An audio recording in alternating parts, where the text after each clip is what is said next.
نحمده ونصلي على رسوله الكريم رب اشرح لي صدري ويسر لي امري واحلل عقدة من لساني يفقهوا قولي۔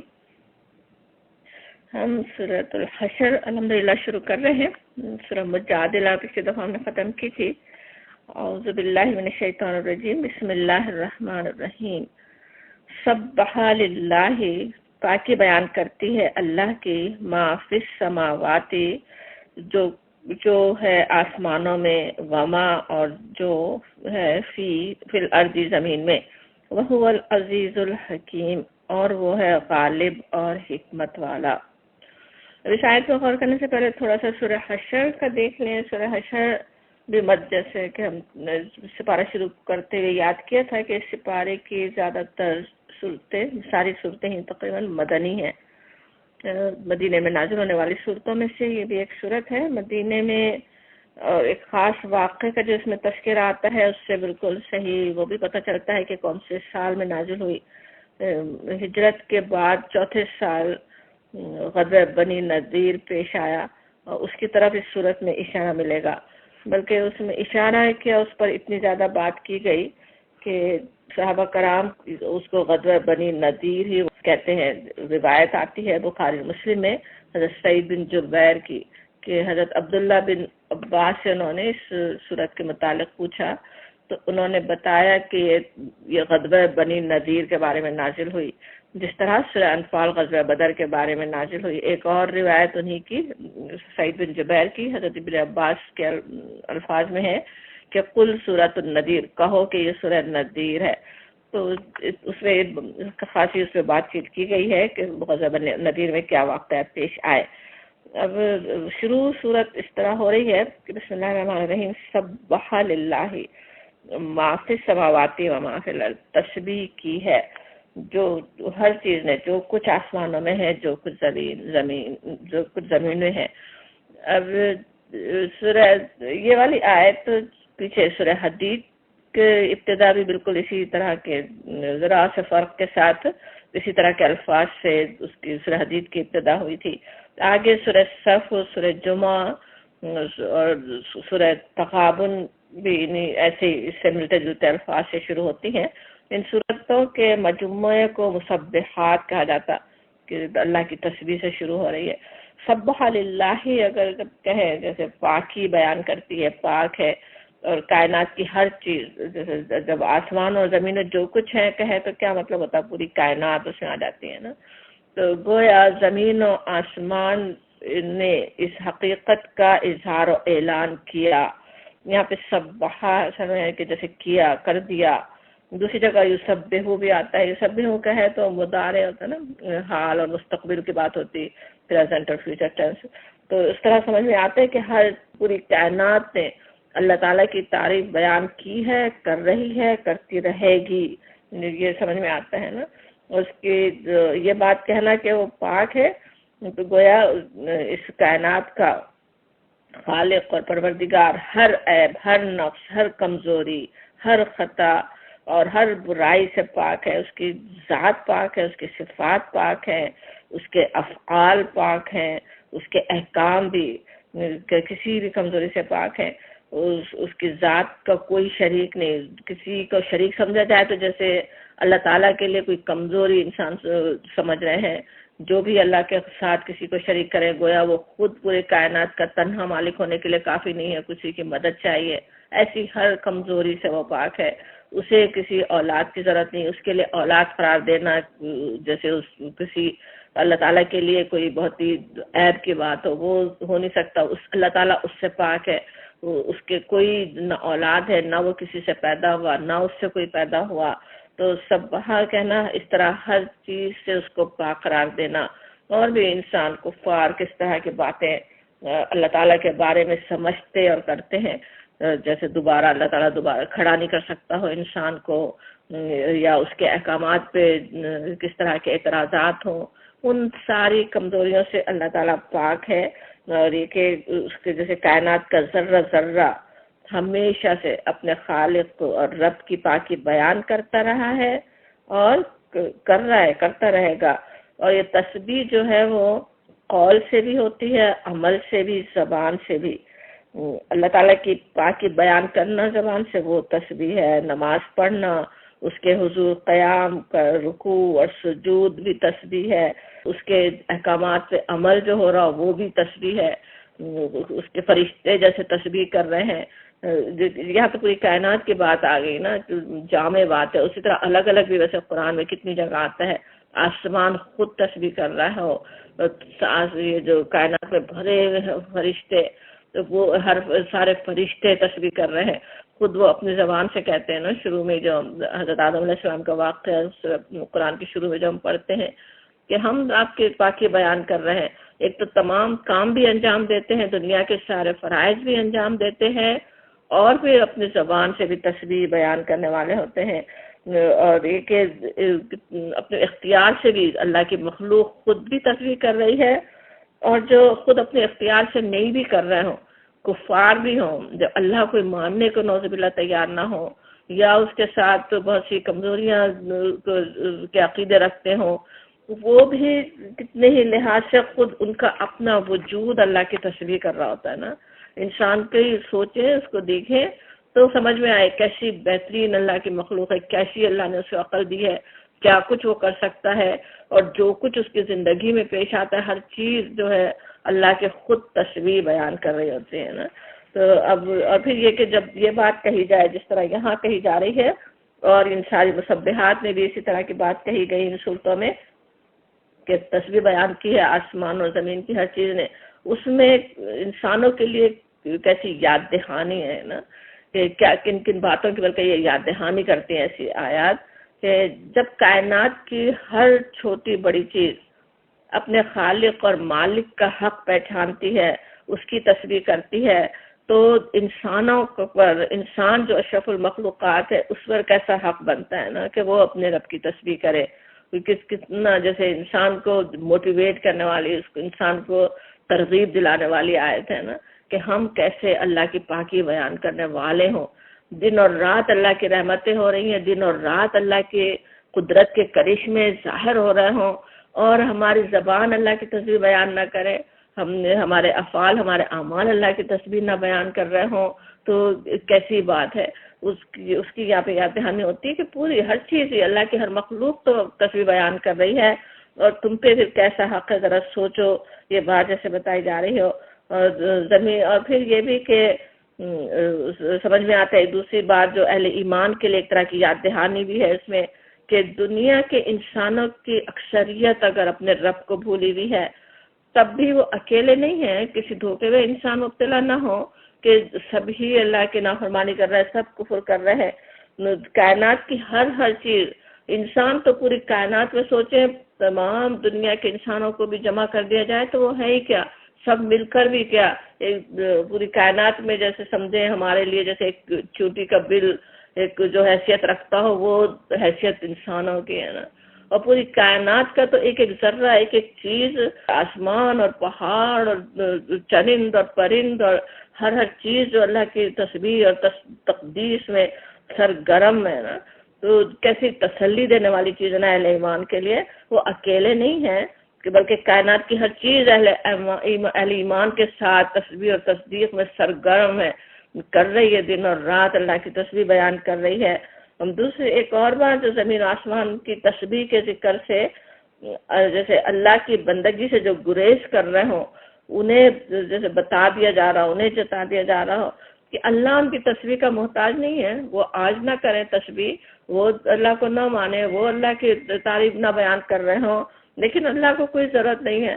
اللہ کی تعریف تو دنیا کی ہر شے، پوری کائنات کی ایک ایک شے کر رہی ہے، تو خود اس کی تسبیح ہو رہی ہے، دن اور رات ہو رہی ہے. کچھ انسانوں کی اللہ کو ضرورت نہیں ہے.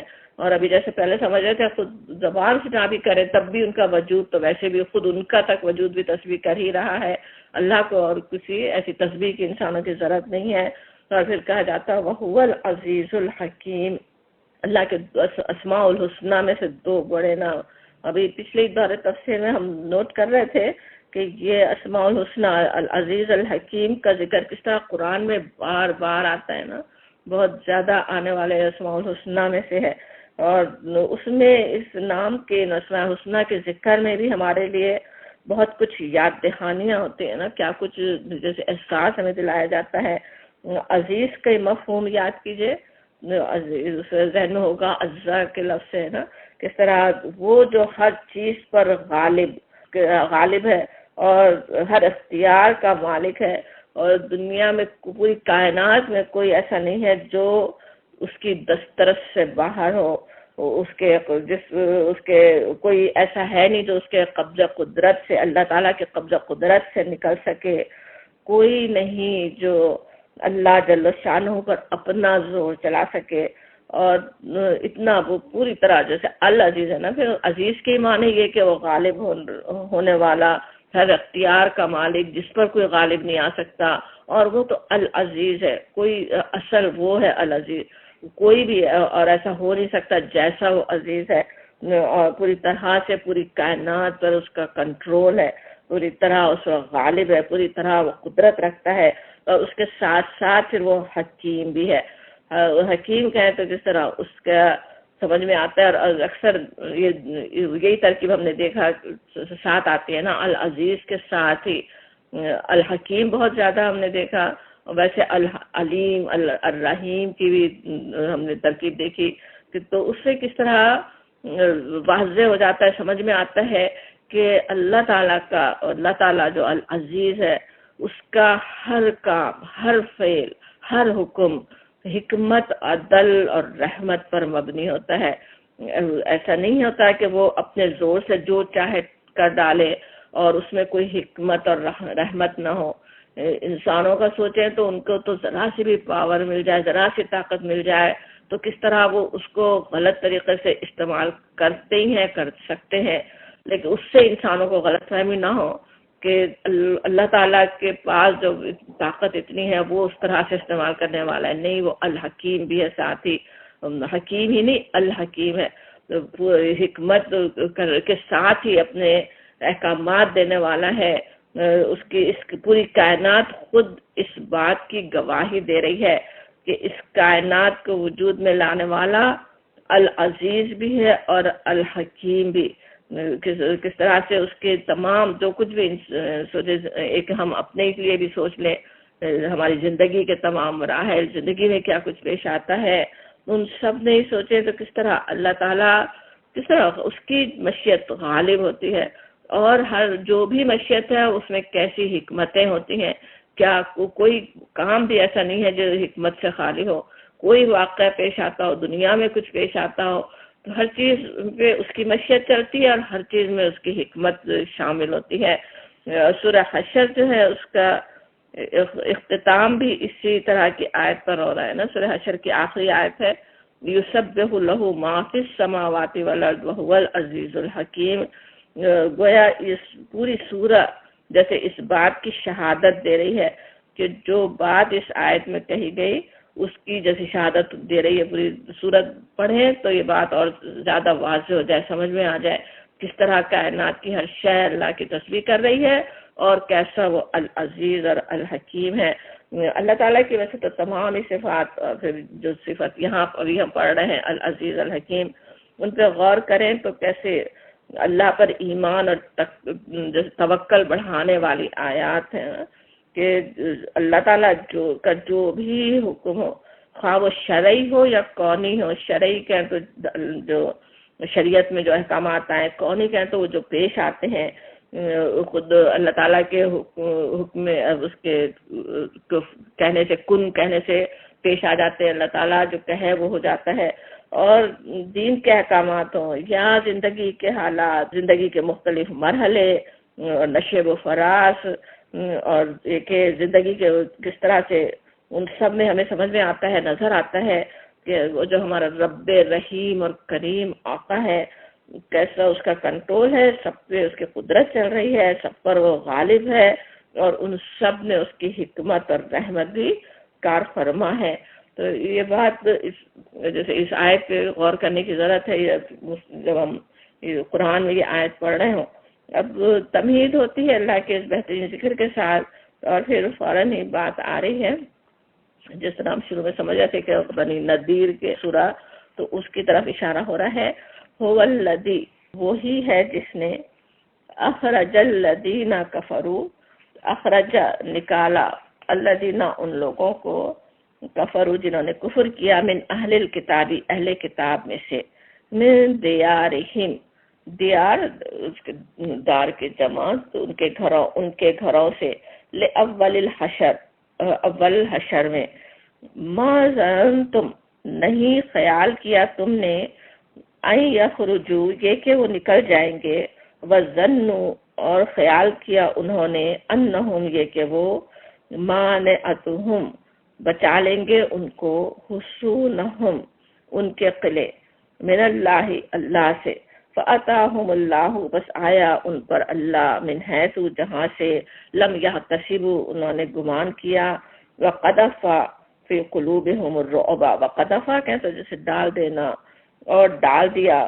فی قلوبہم ان کے دلوں میں، الرعب روب، یخربون کا جو لفظ خرابہ سے، خراب کرنا، برباد کرنا، اردو میں لفظ تخریب جیسے ہوتا ہے نا، کسی چیز کو ختم خراب کرنا، برباد کرنا، یخربون وہ برباد کر رہے تھے، بیوتہم اپنے گھروں کو، بی ایدیہم اپنے ہاتھوں سے، و ایدی المؤمنین اور مومنوں کے ہاتھوں سے، فاعتبروا پس عبرت پکڑو، یا اولی الابصار اے آنکھوں والے، اے اہل بصیرت، اے دیکھنے والوں، سمجھنے والوں، اس سے عبرت پکڑو، اس بات کہی جاتی۔ ابھی جس خاص واقعے کی طرف اشارہ ہو رہا ہے، مدینے میں پیش آیا، اور اس میں اللہ تعالیٰ نے کس طرح اپنی قدرت سے اپنے رسول کی مدد کی۔ واقعات کی بہت زیادہ تفصیل میں بھی ہم اس کلاس میں جانا نہیں چاہتے، لیکن تھوڑی بہت ضروری اس کے اسلامی تاریخ کے ان واقعات کو جاننا ضروری بھی ہے۔ تفصیل انشاءاللہ بہت زیادہ تفصیل میں آپ لوگ خود پڑھ بھی سکتے ہیں، تفسیروں میں بھی ہے، اس میں سیرت کی کتابوں میں، اور پڑھنا ہی چاہیے، ہمیں پتہ ہونی چاہیے، اس کے ان واقعات کا علم ہونا ہی چاہیے، اور تھوڑا بہت ہم یہاں پہ بھی ہمیں ان آیات کو سمجھنے کی ضرورت ہی ہوگی تھوڑی سی تفصیل کی۔ اور اگر ہم سوچیں ناواقف ہوں تو کل ہمارے بچے یونیورسٹی سے آ کر ان واقعات پہ شدید اعتراضات ہمارے سامنے رکھیں گے، اور ہم کچھ جواب دینے کے قابل نہیں ہوں گے۔ یہ وہ واقعات ہیں نا جن پہ کفار کیسے کیسے اعتراضات کرتے رہے ہیں، کرتے تھے اور ابھی تک کرتے ہیں، تو ان کا ہمیں سمجھنے کی ضرورت ہے کہ کیا وجہ تھی جو یہ کام، یہ اس طرح سے کیوں انہیں نکالا گیا، ان یہودی قبائل کو وہاں مدینے سے نکالنے کا جو واقعہ پیش آیا وہ کیوں آیا۔ تو اب یہاں پہ جو بات ہو رہی ہے غزوہ بنی نذیر کی، اس کے غزوہ احد کے بعد وہ پیش آیا تھا 4 ہجری میں۔ اس کا مدینے میں جو تھوڑا سا پس منظر سمجھنے کی ضرورت ہے کہ مدینے میں اور اس کے آس پاس بہت سے یہودی قبائل آباد تھے، جن میں 3 بڑے قبیلے تھے، بنو قینقاع، بنی نذیر اور بنو قریظہ۔ اور نبی صلی اللہ علیہ وسلم جب تشریف لائے تھے مدینہ، تو آپ نے یہاں آتے ہی معاہدے کیے تھے آس پاس کے تمام قبائل سے۔ میثاق مدینہ کے نام سے مشہور ہے وہ جو میثاق آپ نے کیا، جو معاہدہ کیا، اس میں جو باتیں طے کی گئی تھیں وہ اس طرح کی تھی کہ ایک تو یہ کہ ہر ایک یہودی اپنا خرچ اٹھائیں گے، مسلمان اپنا خرچ، اور یہ کہ اس معاہدے کے جو شرکا ہوں گے، حملہ آور اگر کوئی باہر کا کوئی حملہ کرے گا تو وہ ایک دوسرے کی مدد کرنے کے پابند ہوں گے، تو خلوص کے ساتھ ایک دوسرے کی خیر خواہی کریں گے، آپس میں ان کے نیکی کے اور ایک دوسرے کے حق ادا کرنے کے تعلقات ہوں گے، کوئی ایک دوسرے پر زیادتی نہیں کرے گا، مظلوم کی حمایت کی جائے گی، اور یہ کہ جب تک جنگ ہوگی دوسرے قبائل بھی، یہودی قبائل بھی مسلمانوں کے ساتھ اس کے اخراجات بھی اٹھائیں گے، ان کی مدد کریں گے۔ ایک شہر میں کہیں رہ رہے ہوں تو اس کی ذمہ داری ہوتی ہے نا ہر ایک کی کہ وہ اس کا دفاع کرے، تو وہی معاہدے ان سے کیے گئے تھے، اور وہ معاہدے انہوں نے خود کیے بھی، اس سے فائدہ بھی اٹھا رہے تھے، اور لیکن انہوں نے ہر موقع پہ اس معاہدے کی خلاف ورزی کی۔ بنو قینقاع جو تھے وہ مدینے کے اندر ہی آباد تھے۔ غزوہ بدر جب ہوئی تھی تو اس وقت انہوں نے ان کو ساتھ دینا تھا، انہوں نے بالکل صریح خلاف ورزی کی، کچھ ساتھ نہیں دیا بلکہ دشمنی کی، اور غزوہ بدر کے بعد ان کی دشمنی اور بہت زیادہ بڑھ گئی تھی، اتنی زیادہ عروج پہ پہنچ گئی تھی کہ ہر مسلمان کو عورتیں، جیسے ان کے بازار تھے، سنار وغیرہ تھے، لوہار تھے، وہ لوگ تو اپنے کاموں سے مسلمانوں کو آنا جانا ہوتا تھا، مسلمان عورتوں کو چھیڑ چھاڑ کر رہے تھے، یہاں تک کہ ایک خاتون کو برسر عام انہوں نے برہنہ کر دیا، جس پر ہنگامہ ہوا، ایک یہودی اور ایک مسلمان مارا بھی گیا۔ اس کے بعد پھر ان کو نوٹس دیا گیا تھا بنو قینقاع کو نکل جانے کا، وہ تو بنو قینقاع کے ساتھ پیش آیا تھا غزوہ بدر کے بعد، تو اس وجہ سے وہ نکالے گئے تھے، خود ہی ان کے اپنے معاہدے کے خلاف ورزی کرنے کی وجہ سے، اور اس پہ بھی انتہا پہ پہنچ گئے، جب ان کی شرارتیں جب انتہا پہ پہنچی تو ان کو نکالا گیا تھا، اور وہ پھر نرمی ہی کی گئی تھی، انہیں سزا دی جا سکتی تھی نا، کہ پورا مسلمان ان پہ بھی قابو پا چکے تھے، اور جس طرح کا طریقہ اس وقت ہوتا تھا یا آج تک بھی ہوتا ہے، پوری طرح ان کو قابو میں کیا جا سکتا تھا، ان کو بالکل تحت کر سکتے تھے، غلام ہر ایک کو بنایا جا سکتا تھا، لیکن انہیں عافیت کے ساتھ نکل جانے کی اجازت دی گئی۔ اور اسی طرح سے اب پھر غزوہ احد کے موقع پہ جو ہے بنی نذیر نے مخالفت کی، اور دشمنیاں ان کی بہت زیادہ عروج پہ پہنچ گئی، جا کے انہوں نے قریش سے آپس میں ملی بھگت کر کے ان کو اور جگہوں پہ جیسے ابھارا، اور کس طرح سے انہوں نے بات چیت کی، اور یہاں تک کہ ایک موقع پر انہوں نے نبی صلی اللہ علیہ وسلم کے قتل کی تک سازش کر ڈالی۔ اب اس کی تفصیل تھوڑی سی یاد کر لیں کہ کس طرح سے کوئی ایک خوبہا کا ضرورت تھی، اور خوبہا میں شریک ہونا تھا ان کو بھی، یہودیوں کو، تو نبی صلی اللہ علیہ وسلم اپنے صحابہ کرام کے ساتھ ان کے محلوں میں تشریف لے گئے، تو آپ سے تو انہوں نے بڑی چکنی چپڑی باتیں کی، جیسے کہ ساتھ دینے کو تیار ہیں، اس کا رقم مہیا کرتے ہیں، اور لیکن آپ کو کسی مکان کے سائے میں بٹھا کر خود وہاں پہ سازش ہو رہی تھی کہ مکان کی چھت پر سے بڑا پتھر، چکی کا پاٹ جیسے پھینک کر نعوذ باللہ آپ کو شہید کر دیا جائے، آپ کو، آپ کے ساتھ جو صحابہ تھے۔ نبی صلی اللہ علیہ وسلم کو اللہ تعالیٰ کی طرف سے خبر دے دی گئی، اور آپ فوراً وہاں سے اٹھ آئے، لیکن کس طرح سے وہ جنہیں ہر معاملے میں ساتھ دینا تھا، وہ قتل تک کی انہوں نے سازش کی، سازش پکڑی گئی وقت پر، تو اب اس کے بعد ان کو وہاں ظاہر رہنے نہیں دیا جا سکتا تھا، تو انہیں نوٹس دے دیا گیا کہ 10 دن یہاں سے نکل جائیں۔ 10 دن کا نوٹس دیا گیا، وہ شاید نکل بھی جاتے، ابھی آگے آیات میں ہم وہ دیکھیں گے تھوڑی بات، کس طرح منافقین، ان کے اصل میں بنو خزرج جو تھے مدینے کے انصار میں سے، وہ حلیف تھے، ان کا سردار جو پکا منافق تھا نا عبداللہ بن ابی، اس نے شہ دلائی کہ بہت سی مدد ہم تمہاری کرنے والے ہیں، اور اتنے ہم 2000 فوج لے کر آئیں گے، تمام قبیلے مدد کریں گے، تم نہیں نکلو۔ انہوں نے بھی اس شہ پر واپس جواب دے دیا نبی صلی اللہ علیہ وسلم کو کہ ہم نکلنے والے نہیں ہیں، آپ جو چاہے جو کرنا چاہتے ہیں کر لے۔ تو اس پر پھر جب 10 دن پورے ہو گئے، نبی صلی اللہ علیہ وسلم نے ان کا محاصرہ کیا، اور محاصرہ جو مختلف روایات کے مطابق کوئی 6 دن کی بھی آتی ہے روایت، 15 دن کی بھی، تو 1 سے 2 ہفتے تک کے لیے ہوا، اور وہ اس شرط پر مدینہ چھوڑنے کے لیے تیار ہو گئے پھر کہ اسلحے کے سوا جو کچھ بھی اونٹوں پر لاد سکے لاد کر لے جائیں، اور ان میں سے 2 آدمیوں کا آتا ہے کہ وہ مسلمان ہو کر ٹھہر گئے، باقی شام اور خیبر کی طرف نکل گئے، تو اس کی یہاں پہ بات ہو رہی ہے۔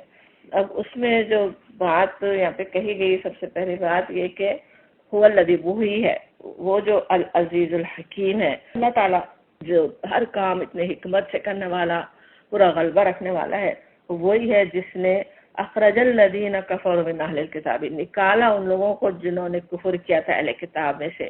کہنے کو تو مسلمانوں نے جا کے محاصرہ کیا تھا، اور محاصرے کی وجہ سے وہ نکلے، لیکن اللہ تعالیٰ کا فرمان ہے کہ وہ اللہ نے نکالا، اور حقیقت وہی ہے نا کہ اس کے اللہ تعالیٰ کی قدرت سے وہ نکل سکے، ورنہ ابھی آگے پتہ بھی چلے گا، اور جو حالات ان کے پتہ چلتے ہیں کہ کس طرح سے وہ اس کی بہت ہی زیادہ ان کے پاس ان کی طاقت تھی۔ ایک تو بنو قینقاع تو مدینے کے اندر تھے نا، لیکن یہ وہ لوگ تھے جو مدینے سے تھوڑا 2 میل کے فاصلے پر رہتے تھے، اور ان کے پاس جیسے اتنی بڑی ان کی طاقت تھی. آگے آ بھی رہا ہے یہاں پہ کہ کس طرح اس کے حصونہم کا ذکر ہے نا کہ وہ سمجھ رہے تھے کہ وہ اپنے قلعے ان کو بچا لیں گے، ان کے گھر انہیں بچا لیں گے، اور بڑے زبردست قسم کے انہوں نے قلعے جیسے بنائے ہوئے تھے جس میں بہت اطمینان سے وہ رہ سکتے تھے. محاصرہ اگر ابھی مہینوں کے لیے بھی ہوتا تو ان کے پاس اتنا کچھ موجود تھا کہ وہ وہاں پہ محفوظ رہ سکتے تھے اپنے قلعوں میں. اور ان کی خود تعداد بھی مسلمانوں سے کچھ کم نہیں تھی، اچھی خاصی بڑی تعداد تھی. مال و دولت میں مسلمانوں سے بہت بڑے ہوئے تھے وہ، اور جنگی سامان کی بھی کمی نہیں تھی، اور بہترین قسم کے جیسے ہتھیار ان کے پاس موجود تھے. لیکن ہوا یہ کہ وہ لڑنے کی ہمت ہی جیسے ان کی نہیں ہوئی. اللہ کے رسول سے سازشیں پیچھے تو کرنے کے لیے بزدل تیار ہوتے ہیں نا. نبی صلی اللہ علیہ وسلم آپ کے محلے میں تشریف لائے ہیں اور نعوذ باللہ آپ کی جان تک لینے کا بھی تیار ہو گئے تھے، باتیں بنا رہے تھے اپنی گھڑیوں میں بیٹھ کر کے ہاں آ جاؤ کر لو جو کرنا ہے. لیکن جب مسلمان آگے محاصرہ کرنے کے لیے بس ان کی ہمت جواب دے گئی. وہ کس طرح سے اللہ تعالیٰ نے جیسے ان کے روب ڈالا نا، اس کے اسی آیت میں آتا ہے نا کہ وَقَذَفَ فِي قُلُوبِهِمُ الرُّعْبَ، کہ اللہ تعالیٰ نے ان کے دلوں میں روب ڈالا. اور ہوا کیا کہ وہ بس اپنے گھروں سے اول حشر میں ہی نکل گئے. اول حشر کیا ہے، وہ اس کے مفہوم جو لیے گئے، ایک تو یہ بھی کہ ان کا اخراج جیسے اس کے پہلے حشر کی طرح ہوا، اور اس جیسے ان کے تنبیہ بھی ہے اس میں کہ یہ تو ابھی پہلا حشر ہو رہا ہے، ابھی تو سب گھروں سے نکالے گئے نا. اور پھر حضرت عمر رضی اللہ عنہ کے عہد میں انہیں وہاں سے بھی نکلنا پڑا جہاں بس گئے تھے جا کے نا. اور پھر سب سے بڑا حشر تو قیامت کا حشر ہے، تو اس کو اصل یاد رکھیں. جیسے کہا جا رہا اللہ تعالیٰ نے ایک طرح سے مہلت دی تھی نا انہیں، ابھی بھی سنبھل جائیں تو صحیح سلامت یہاں سے نکل گئے بستیوں سے، اور اس کے بعد آگے حشر آنے والے اس سے پہلے اپنے آپ کو ٹھیک کر لیں جو ٹھیک کر لیں.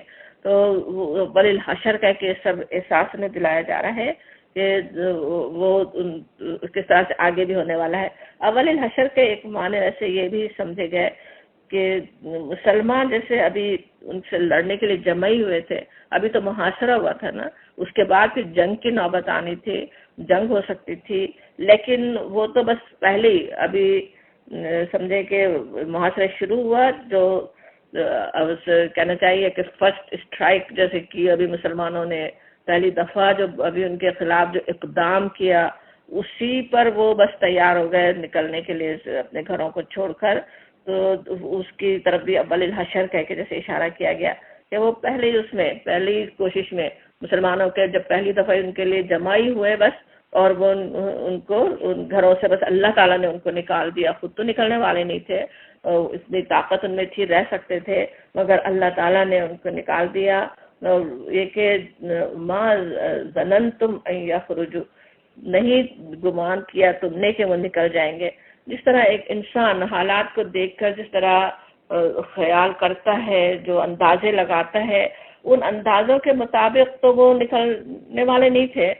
خود مسلمان بھی سوچ نہیں سکتے تھے کہ خود مسلمانوں کے اندر کے اتنے سارے منافقین ان کی پشت پہ کھڑے ہوئے ہوں، انہیں شہ دلا رہے ہوں، خود ان کی اتنی طاقت ہو. مسلمان نہیں سوچ سکتے تھے کہ وہ نکل جائیں گے، اور ان کا بھی یہی گمان تھا. وَظَنُّوا أَنَّهُمْ مَانِعَتُهُمْ، کہ وہ انہوں نے گمان کیا کہ بچا لیں گے ان کو. مانے ہونا، مانے کا لفظ مناس ہے نا، اردو میں ویسے مانے کا بھی لفظ ہم استعمال کرتے ہیں نا کہ کسی چیز میں وہ مانے ہو گئی، وہ چیز رکاوٹ بن گئی.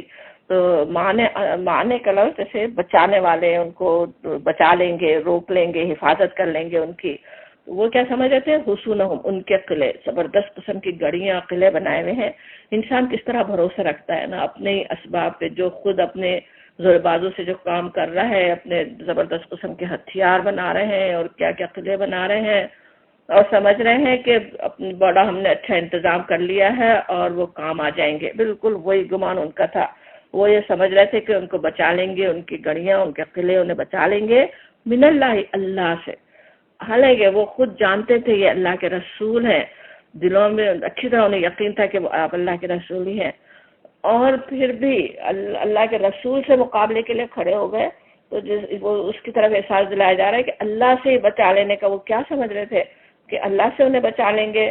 فَأَتَاهُمُ اللَّهُ، بس آیا ان پر اللہ، من حیث، وہاں سے، لم یحتسبوا، جہاں سے وہ گمان بھی نہیں کر سکتے تھے، انہوں نے سوچا بھی نہیں تھا کہ وہاں سے اللہ تعالیٰ آئے گا. اب اللہ تعالیٰ کس طرح سے آیا ان کے نا، وہ اپنی دانش میں تو انہوں نے قلعوں کے اندر کسی کے آنے کے لیے کوئی جگہ نہیں چھوڑی تھی، بڑا اچھا انتظام انہوں نے اپنا کر لیا تھا، لیکن اللہ تعالیٰ ان پر کس طرح آیا. وَقَذَفَ فِي قُلُوبِهِمُ الرُّعْبَ، اپنے ارد گرد جو اینٹوں اور پتھروں کی دیواریں چن کر سمجھ رہے تھے کہ اللہ کی پکڑ سے اپنے آپ کو بچا لیں گے، اللہ نے ان کی جس دیواریں بھی نہیں ہٹائیں. مسلمانوں اس کے ذریعے سے وہ قلعے توڑوائے جا سکتے تھے، لیکن اللہ تعالیٰ اس رخ سے آیا جہاں ان کا گمان بھی نہیں گیا تھا، کہ وہ دلوں کے اندر روب ڈال دیا.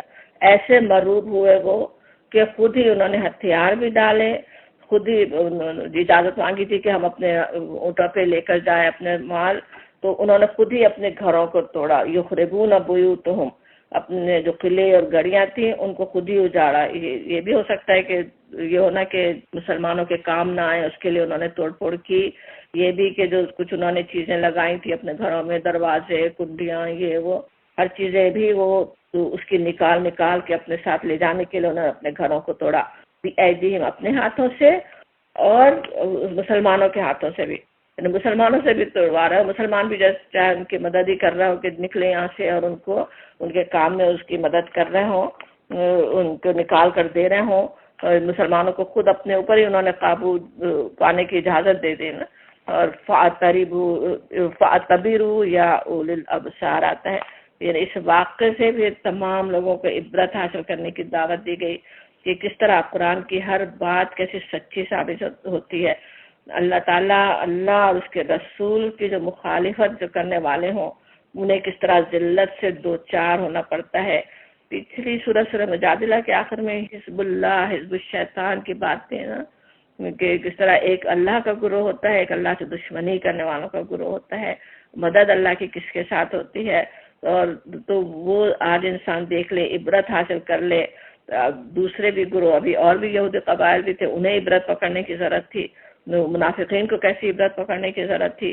آج بھی تمام انسانوں کے لیے کیسی عبرت کی بات ہے. اللہ سے مقابلہ نہ کرے، اللہ تعالیٰ سے کیسے ڈرنے کی ضرورت ہے. دنیا کے اس کے ذریعوں پہ، دنیا کے اسباب پہ اگر بھروسہ کرے تو وہ کیسے یعنی کچھ کام نہیں آنے والے ہوتے. اللہ کے مقابلے میں کیسے بے بس انسان ہو سکتے ہیں. وہ عبرت پکڑو کہا جا رہا ہے. اولی الابصار کہہ کر اور زیادہ احساس دلایا جا رہا ہے. اللہ نے بصیرت دی ہے، سوچنے سمجھنے مشاہدہ کرنے کی صلاحیت دی ہے، اس سے عبرت حاصل کرو، اس سے سبق لو. جو سبق اس سے مل رہا ہے وہ سمجھ لے، اپنے آپ کو ایسے برے انجام سے بچانے کی خود کوشش کر لے.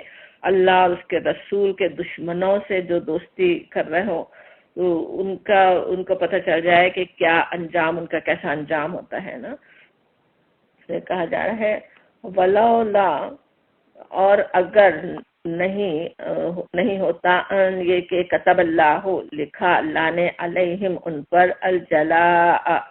الجلاء کا جو لفظ ہے جلا ہوتا ہے جیم لام واو، کسی جگہ سے کسی کو نکال دینا ہوتا ہے، تو کسی بھی چیز کو جیسے دھونی دے کر شہد کی مکھیوں کو بھگایا جا رہا ہو یا کچھ، تو الجلاء اسی سے ہم جلا وطن ہونا اردو میں لفظ ہے نا.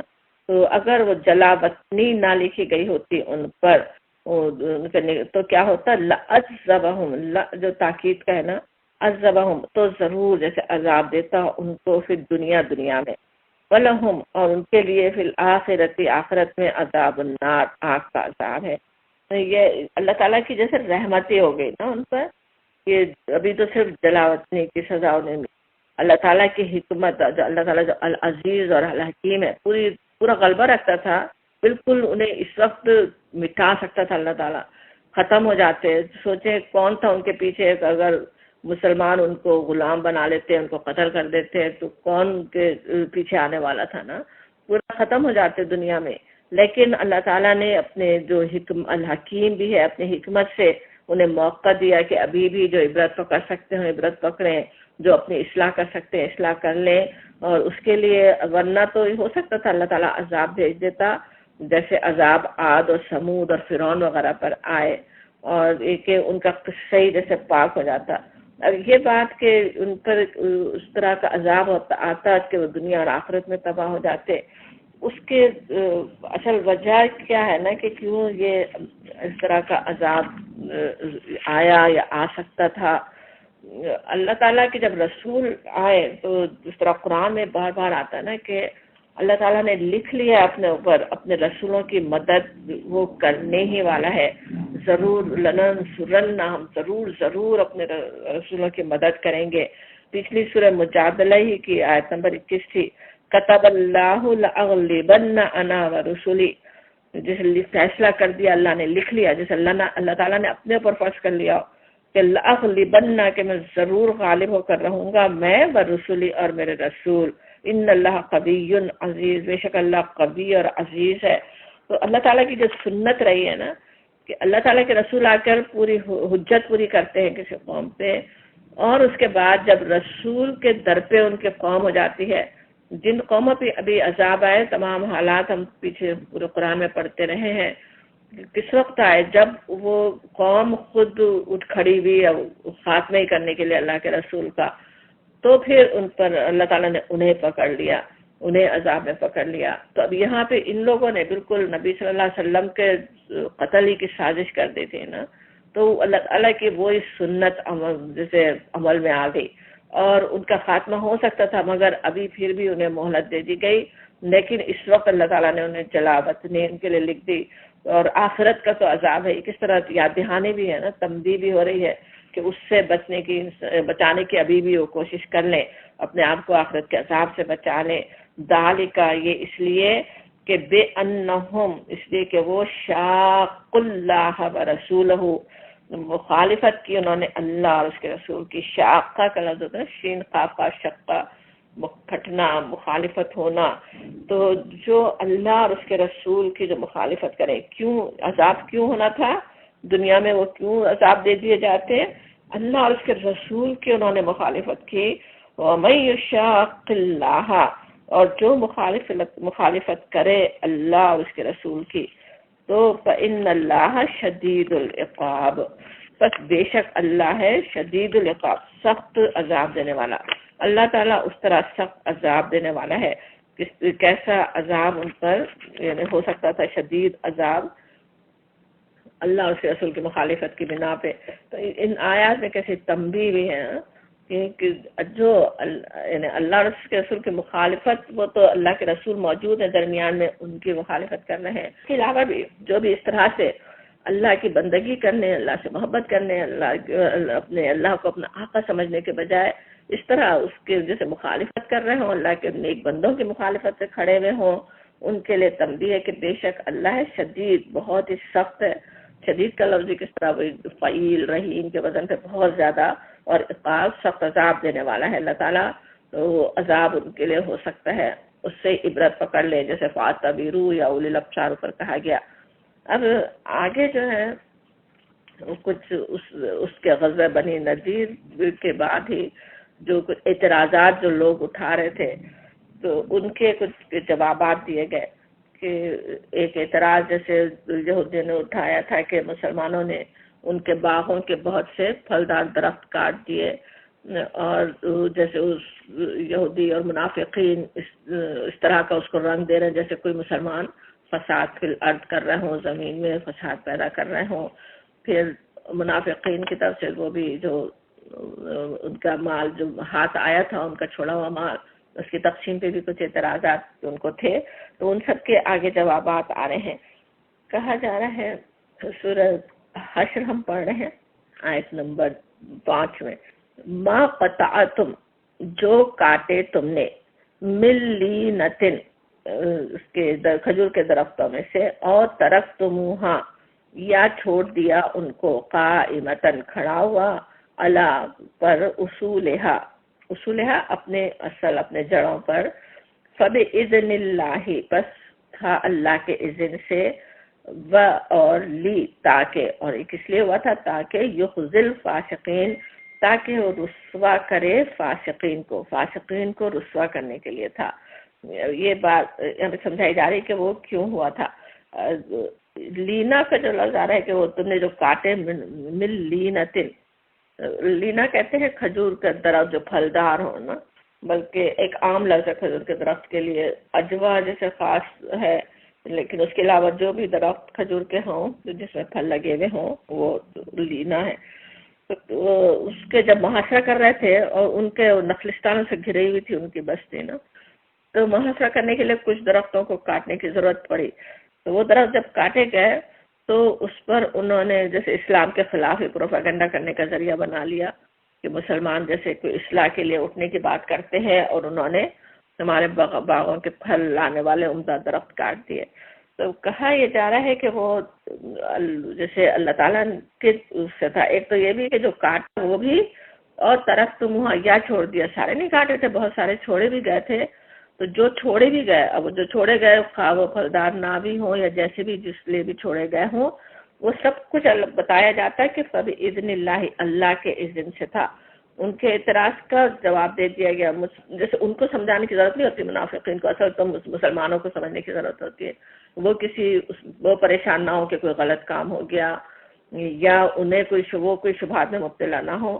انہیں جیسے کہہ دیا جا رہا ہو کہ ان کی پرواہ نہیں کرو، تو کہ جو کچھ بھی تم نے کیا اللہ کے رسول کی موجودگی میں ہوا، ان کی ہدایت کے مطابق ہوا، جس کے معنی یہی ہے کہ وہ کام اللہ کے اذن کے تحت ہوا. اور جب اللہ تعالیٰ کے اذن کے تحت ہوا تو پھر ظاہر اللہ تعالیٰ سب سے زیادہ حکمتوں مصلحتوں کو جاننے والا ہے. اسے معلوم ہے کہ کیا زمین کی اصلاح کیسے ہوتی ہے، فساد کیسے ہوتا ہے. تو بڑا فساد وہ برپا کر رہے تھے نا بنی نذیر. اس فساد کو دور کرنے کے لیے اللہ تعالیٰ نے اس کی اجازت دی، ورنہ اگر ضرورت نہ ہو، حکمت نہ ہو تو ظاہر مسلمانوں کو بھی اجازت نہیں ہے کہ وہ پھلدار درخت صرف اس لیے کاٹ دیں کہ دوسرے ان سے فائدہ نہ اٹھائیں، یا صرف اس لیے کہ کفار اس سے فائدہ نہ اٹھائیں اس کے لیے کاٹ دیں. اس کی تو اجازت نہیں ہے. لیکن یہاں جن کی ضرورت کے لحاظ سے اس وقت ضرورت تھی، اللہ تعالیٰ کا اذن تھا، تو اس لیے تم نے کاٹے. تو جو چھوڑ دیے وہ بھی اللہ کے اذن سے ہی تھے. جس لیے کیا تھا؟ فاسقین کو رسوا کرنے کے لیے. اصل مقصد یہ تھا، اللہ تعالیٰ رسوا کروانا چاہتا تھا. اللہ تعالیٰ ان کو اس قبیلے کو سزا دینی تھی، اس وجہ سے یہ کام کرنے دیا گیا. اور پھر ایک اور جو بات اعتراض بھی کہا جا سکتا ہے، یا یہ کہ بس اصول بتایا جا رہا ہے. ہو سکتا کچھ منافقین نے اعتراض کیا ہو مدینے کی بستی میں، مگر بہت سے اللہ کے نیک بندے، اتنے زیادہ اللہ سے ڈرنے والے، اشار کرنے والے بندے تھے. صحابہ کرام کی طرف سے تو کوئی اعتراض نہیں ہونا تھا. آگے ان کی بہت ہی تعریف آتی ہے کہ کس طرح سے وہ معاملہ کرنے والے تھے. لیکن یہاں ان کو اصول دیا جا رہا ہے، اور جو منافقین جن کے دل تنگ ہوں، جو شوہ نفس میں مبتلا ہیں، ان کے دلوں میں اگر کچھ خود بدھ ہو رہی ہے تو ان کو بھی جواب دیا جا رہا ہے. وما، اور جو آفا اللہ ہو. آفا کا مطلب ہوتا ہے فائد کا جو ہوتا ہے جسے پلٹ جانا. آفا اللہ ہو جسے پلٹا دیا اللہ نے، اس کو دلوایا اللہ نے. اللہ رسول ہی، اپنے رسول پر، اپنے رسول کی طرف پلٹا دیے. منہم، ان میں سے. فما، پس جو. اور جب تم کا جو لفظ ہے وجفا سے دوڑائے تم نے، علیہ ان پر، من خیلن گھوڑوں میں سے، گھوڑے یا گھوڑے، ولا اور نہ رکابن اور اونٹ. رکبہ کا جو لفظ ہے ویسے سواری کے لیے ہوتا ہے نا، پیچھے پڑھ بھی چکے قرآن میں. رکبہ کا لفظ راکب، سواری، سوار کو کہتے ہیں. رکابن کا لفظ لیکن وہ خاص اونٹ کے لیے بھی، اونٹ کی سواری کے لیے بھی استعمال ہوتا ہے. تو پیچھے کیونکہ گھوڑے ہیں تو یہاں اونٹ مراد ہو سکتے ہیں. ولا رکابن، اور نہ اونٹ. ولیکن اللہ، اور لیکن اللہ، یسلط، مسلط کرتا ہے، تسلط دیتا ہے، رسولہ، اپنے رسولوں کو، علی من یشاء، جس پر چاہتا ہے. واللہ، اور اللہ، علی کل شیء قدیر، اللہ ہر شے پر قدرت رکھنے والا ہے. اللہ ہے جو ہر شے پر قدرت رکھتا ہے. تو اب یہاں پہ کہا جا رہا ہے کہ جو اب وہاں پہ کیونکہ محاصرہ ہی ہوا تھا نا، اور اس میں جنگ کی نوبت نہیں آئی تھی، تو اس کی، اور اس سے لیکن ظاہر مال غنیمت حاصل ہوا، لیکن اسے مال غنیمت نہیں کہا گیا، اسے مال فے کہا گیا، کہ وہ بغیر کسی فوجی مہم کے بغیر، فوج کی کوشش کے بغیر وہ اللہ تعالیٰ نے عطا کر دیا اپنے رسول کو. تو وہ مال فے تھا جیسے کہا جا رہا ہے. اور جو یعنی مال فیع وہ ہوگا جو بغیر جنگ کے دشمن سے حاصل ہو جائے، اللہ نے بس لوٹا دیا۔ اب یہاں جس طرح کہا جا رہا ہے، ایک تھے بھی قریب ہی نا 2 میل کے فاصلے پہ جیسے مدینے سے تھے، سواریوں کی جیسے ضرورت بھی نہیں پیش آئی، اور پیادہ فوج پہنچ گئی وہاں پہ، اور تو مہم تو ہوئی نہیں۔ تو اچھا یہ بھی ہوتا تھا نا اس وقت کی جنگوں میں، ظاہر نبی صلی اللہ علیہ وسلم کے پاس کوئی ہتھیار رکھے ہوئے تھوڑی تھے، اسلحہ تھوڑی تھا کہ وہ فوج کو مہیا کیا جاتا، وہ تو ہر ایک کو اپنے ذاتی اسلحے، ذاتی گھوڑے، ذاتی سواریاں استعمال کرنی ہوتی تھیں جنگ میں حصہ لینے کے لیے، اور اس کی ضرورت ہی نہیں پڑی۔ تو اس کے لیے پھر وہ یعنی جب وہ ضرورت ہی نہیں پڑی، جب مہم ہی نہیں ہوئی، تو پھر وہ مال غنیمت کا اس طرح سے تقسیم نہیں ہوگی۔ مال غنیمت کی تقسیم کیسی ہوگی، وہ سورہ انفال میں اس کی تفصیل ہم پڑھ چکے ہیں نا، کہ کس طرح اس کا 5واں حصہ اللہ اس کے رسول کے رکھ کے باقی فوج میں بانٹ دیا جاتا ہے، لیکن اس کو وجہ سے فوج میں نہیں بانٹا جائے گا، یہ کہا جا رہا ہے۔ یہ تو بلکہ کہا جا رہا ہے وَلَٰكِنَّ اللَّهَ يُسَلِّطُ رُسُلَهُ، یہ تو اللہ جس کو چاہے اپنے رسول پر تسلط دے دیتا ہے۔ بالکل وہی بات جو ہم پیچھے پڑھ رہے تھے نا بھی، کہ كتب اللہ لأغلبن انا ورسلی، اللہ نے غلبہ دے دیا، میں ہی غالب ہونے والا ہوں، میرے رسول غالب ہونے والے ہیں۔ اس اصول کے تحت، اللہ کی اس سنت کے تحت اللہ نے اپنے رسول کو تسلط دیا۔ واللہ، اور اللہ علی کل شیء قدیر، ہر شے پر قدرت رکھنے والا ہے۔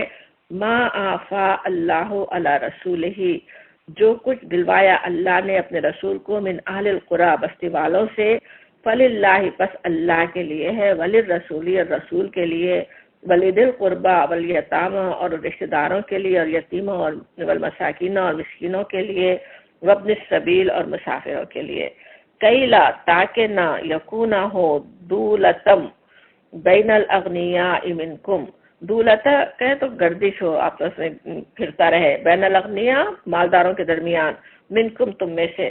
یہ فیصلہ اس لیے کیا جا رہا ہے کہ مال ایک جگہ جمع نہ ہو جائے۔ وما آتاکم اللہ، اور جو دے دے تم کو رسول، فخذوہ، پس لے لو اس کو، وما نہاکم، اور جو منع کرے تم، جس سے منع کرے تم کو، انہو، اس سے، فانتہو، بس باز رہو۔ واتقوا اللہ، اور ڈرو اللہ سے، تقوی اللہ کا کرو، ان اللہ شدید العقاب، بے شک اللہ سخت سزا دینے والا ہے۔ اب یہاں پہ جو بات ہو رہی کہ جو اسی مال فیع کی بات ہو رہی، وہ کیسے اب تقسیم ہوگا، بتایا جا رہا ہے کہ وہ اس کا مقصد کیا ہے۔ ایک تو پہلی بات یہ بتا دی گئی کہ سارا کا سارا آفا اللہ علی رسول، اللہ رسول اور اللہ اس کے رسول کے لیے ہے، پھر رسول کے متعلقین کے لیے، ذی القربیٰ کے لیے، تو یتیموں، مسکینوں اور مسافروں کے لیے، یعنی جنگ، اس میں جنگ کرنے والوں کا کوئی حصہ نہیں ہے، جیسے کہا جا رہا ہے نا، جس طرح جو پہلے بتایا گیا تھا۔ اب للہ والرسول کہے تو ہمیں پتہ ہے اللہ تعالیٰ کو تو کسی مال کا محتاج نہیں ہے نا، اور اللہ تعالیٰ کے نام کا جو مال ہے وہ کیا ہے، بندوں کی طرف لوٹتا ہے۔ اسلامی حکومت کے جیسے بیت المال میں داخل ہو، اور وہ مسلمانوں کے اجتماعی معاملات کے لیے استعمال ہو، ان کی بہبود کے لیے استعمال ہو، اور نبی صلی اللہ علیہ وسلم کا بھی جو حصہ ہے وہ اسلامی حکومت کے سربراہ کی حیثیت سے بھی ہے، کہ کس طرح اللہ تعالیٰ نے اسلامی حکومت کے سربراہ کی حیثیت سے، مگر اللہ کے رسول بھی تھے نام، آپ کی کفالت کی ذمہ داری اللہ نے اپنے اوپر لی تھی، تو اس کے لیے جیسے تھوڑا سا ایک حصہ رکھا گیا کہ آپ اپنی اور اپنے گھر والوں کی ضروریات پوری کر سکیں، لیکن وہ آپ کا کچھ ذاتی جائیداد کی طرح کا حصہ نہیں تھا، اگر ورثے میں ملنے والا نہیں تھا، صرف اس وقت کی ضرورت پوری کرنے کے لیے تھا۔ اور پھر اس کا ولی ذی القربیٰ، آپ اور جو ذی القربیٰ ہوں، اور یتیم اور مسکین اور ابن السبیل۔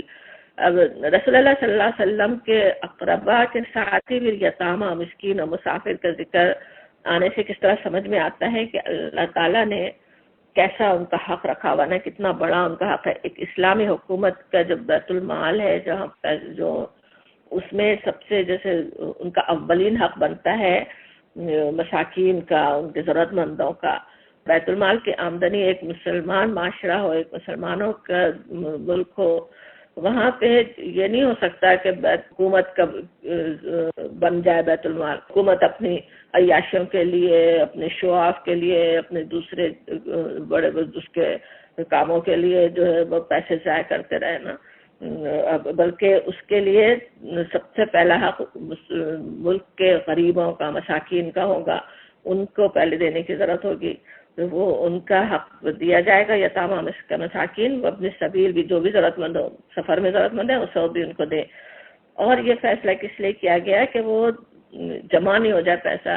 اگر سوچے فوجی کو ملتا رہے، کچھ لوگ تو بس امیر ہی ہوتے رہے اور وہ پورے معاشرے میں نہیں پھیلے گا نا، بیت المال میں داخل ہو، یتامہ مسکین تک پہنچے، تو وہ یہاں پہ اس کی حکمت بتائی جا رہی ہے. اسلام کا معاشی نظام سمجھ میں آتا ہے کہ یہ نہیں ہو کہ امیر امیر سے امیر تر ہوتے جائے، غریب غریب سے غریب تر ہوتے چلے جائیں، بلکہ مال گردش میں رہے، بستی خوشحال رہے. جن کے پاس اللہ نے مال دیا ہے ان کا بھی مال تھوڑا تھوڑا نکل کر غریبوں کے پاس پہنچتا رہے. وہ اصل اسلامی نظام ہے نا. اور تمہیں کیا کرنا ہے، مسلمانوں کو کیا کرنا ہے، کہا جا رہا ہے جو رسول ہے وہ لے لو. رسول خود دیتے ہیں، حصہ دے رہے ہیں تو لے لو، اور منع کر دے تو بس بات رہو، اللہ سے ڈرو. کچھ دل میں جیسے وہ نہیں آئے، رنجش نہیں ہو اس کی وجہ سے. اللہ کا تقویٰ ہو تبھی انسان اس پہ یہ کام کر سکے گا نا، ورنہ تو ظاہر ہے مال پہ نظر ہو سکتی ہے. خود سوچے نکلے بھی تھے، محاصرہ بھی کیا تھا لوگوں نے، اتنے دن تک وہاں محاصرہ بھی کرتے رہے، وہ اپنا حق سمجھ سکتے تھے نا. لیکن کہہ دیا جاتا واتقوا اللہ، اللہ کا تقویٰ اختیار کرو. ان اللہ شدید العقاب کی بات کس طرح پیچھے سے کہ وہ جو کفر کر رہے تھے ان کے لیے آ رہا تھا کہ ان اللہ شدید العقاب، جو اللہ اور اس کے رسول سے مخالفت کریں. یہاں مسلمانوں سے بات ہو رہی ہے، لیکن اعتراض کرنے والے جو ہیں وہ منافقین ہو سکتے ہیں نا، تو ان کے لیے بھی جیسے بات ہو رہی. یاد رکھو اللہ تعالیٰ شدید العقاب بھی ہے، یہ بھی یاد دہانی ہوتی ہے. اللہ تعالیٰ ہے بہت رحیم، بہت زیادہ رحم کرنے والا ہے، اس کی رحمتوں کی انتہا نہیں ہے. لیکن انسان اس سے غافل نہ ہو جائے کہ اللہ تعالیٰ عذاب بھی دینے پہ قدرت رکھتا ہے، نہ صرف قدرت بلکہ شدید بھی دے سکتا ہے. اگر اللہ اور اس کے رسول کی طرف سے جو حق مل رہا ہے اس پہ انسان کا دل مطمئن نہ ہو، زیادہ لالچ ہو، اس کے لیے دل میں بے چینی ہو، تو ڈرنے کی ضرورت ہے. تقویٰ واتقوا اللہ کہا جاتا ہے کہ اللہ کا تقویٰ اختیار کرو.